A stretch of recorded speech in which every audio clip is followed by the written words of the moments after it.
absolutely clean. Like, I mean literally clean. Volkswagen. I was gonna say Golf when I drove by, but I'm wondering now if it's the Scirocco. But it's been debadged, that's why I don't know. This is a darked out taillight. Nice set of fucking rims that I think the dark really complements the clean white of the car. And it's very noticeably been slammed. Honestly, I'm not a very big fan of lowering cars, but credit when's credit is due. This is a nice, really nice looking car. Even those fucking headlights are the cleanest headlights I've ever seen. Oddly enough, the VW is not that clean.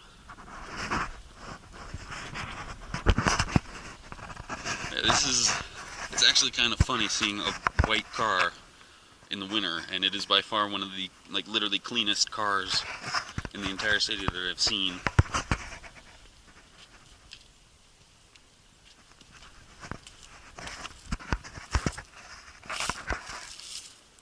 I'm not sure what RedSuns is, I'm gonna have to look that up.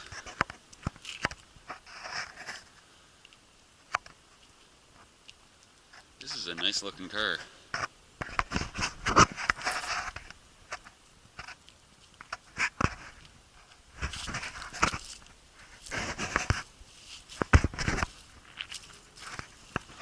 And honestly, I don't like white cars, but I've got to say, just with the way it keeps it so clean and the black touches, it honestly does look really good.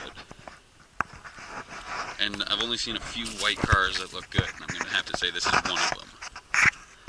And another thing that is really, it's hilarious. I'm an American guy, pretty obvious, when it comes to cars.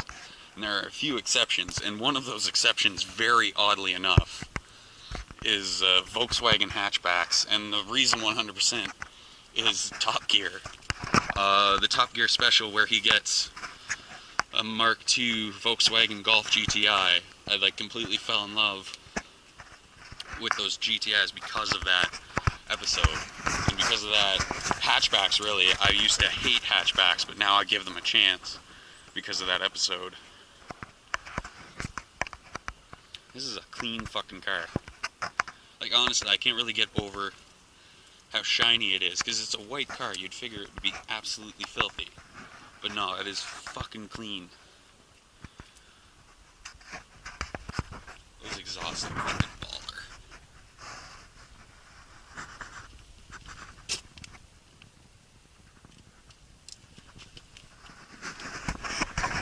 I'm not a big fan of painting the taillights, but like I said, like, that black touch really goes well with the white.